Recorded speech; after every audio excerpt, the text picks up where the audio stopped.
వచ్చే 5 ఏళ్లు అధికారులందరూ కష్టపడి పనిచేసి రాష్ట్రాన్ని నిలబెట్టాలని సీఎం చంద్రబాబు కోరారు. సెక్రటేరియట్లో మంత్రులు, ప్రత్యేక ప్రధాన కార్యదర్శులు, ముఖ్య కార్యదర్శులు, సెక్రటరీలు, హెచ్ఓడీలతో ఆయన సమావేశమయ్యారు. ఈ సందర్భంగా అనేక అంశాలను ప్రస్తావించారు. అధికార యంత్రాంగం ఎలా పనిచేయాలో దిశానిర్దేశం చేశారు.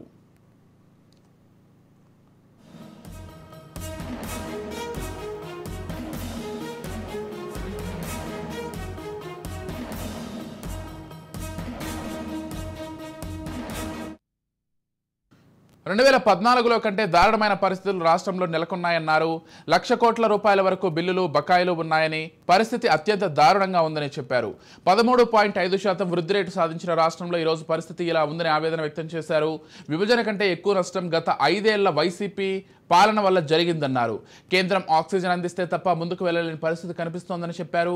కేంద్రం సాయం చేయడానికి ముందుకు రావడం మంచి పరిణామం. పోలవరం, అమరావతితో పాటు వెనుకబడిన జిల్లాలకు నిధులు కేటాయించడానికి ముందుకొచ్చింది.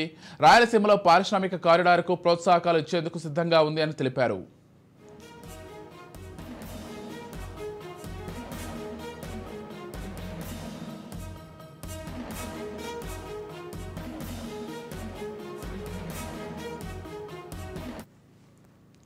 తన హయాంలో తెచ్చిన పాలసీలన్నీ జగన్ పక్కన పడేశారని చంద్రబాబు తెలిపారు. నాడు ఈ-సేవ తెచ్చాం, రియల్ టైం గవర్నర్స్ తెచ్చాం, ఇలాంటి వ్యవస్థలన్నింటినీ మూలన పడేశారు. మీ శాఖల్లో ఉన్న వ్యవస్థలను యాక్టివ్ చేయండి. అధికారులు కూడా సెన్సిటివ్గా పనిచేయాలి. కేంద్రం ఏ శాఖలకు ఎంత నిధులు ఇస్తుందో తెలుసుకోవాలి. గత ప్రభుత్వం మ్యాచింగ్ గ్రాంట్ ఇవ్వకపోవడం వల్ల కేంద్ర పథకాలు కూడా ఉపయోగించుకోలేదు. నేడు ఢిల్లీలో కేంద్ర మంత్రుల వద్దకు వెళ్తే గత ప్రభుత్వం కనీసం యూటిలైజేషన్ సర్టిఫికెట్లు కూడా ఇవ్వలేదని, నిధులు దారి మళ్లించారని చెప్పారు. అంటే గత ప్రభుత్వం ఎన్ని తప్పులు చేసిందో ఆలోచించాలి.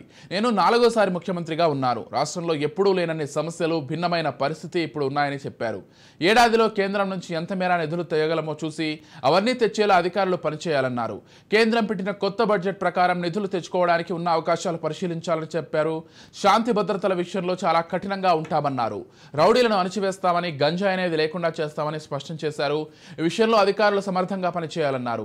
మద్యం మైనింగ్ లో భారీ అవినీతి చేశారని, దీనిని వెలుగులోకి తీసుకొచ్చే పని ప్రారంభించామని చెప్పారు. పేదరికం లేని సమాజం అనేది మా ప్రభుత్వ లక్ష్యం. దీనికోసం పనిచేయాల్సిన అవసరం ఉంది. ప్రభుత్వ పాలసీలు పక్కాగా అమలు చేయడం ద్వారా పేదరికం తగ్గించవచ్చు. కలిసి ముందుకు వెళ్దాం. ప్రగతిశీల, ప్రభావాత్మక పాలన అందిద్దాం అని అన్నారు. రాష్ట్రాభివృద్ధిపై దృష్టి పెట్టి తదనుగుణంగా పనిచేయాలని చెప్పారు. అమరావతికి 3 ఏళ్లలో ఒక రూపం తీసుకురావాలని నిర్ణయించామని, దానిపై ప్రత్యేక దృష్టి పెట్టామని తెలిపారు.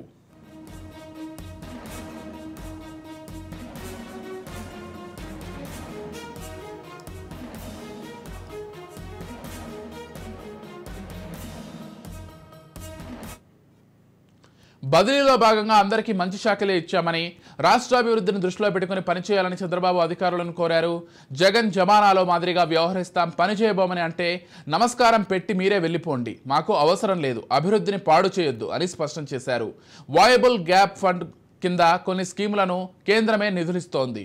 దీనివల్ల రాష్ట్రంపై ఆర్థిక భారం ఉండదని, నిర్వహణ కూడా తేలికవుతుందని, అలాంటి స్కీములపై ప్రత్యేక దృష్టి పెట్టి నిధులు వచ్చేలా కృషి చేయాలని కోరారు.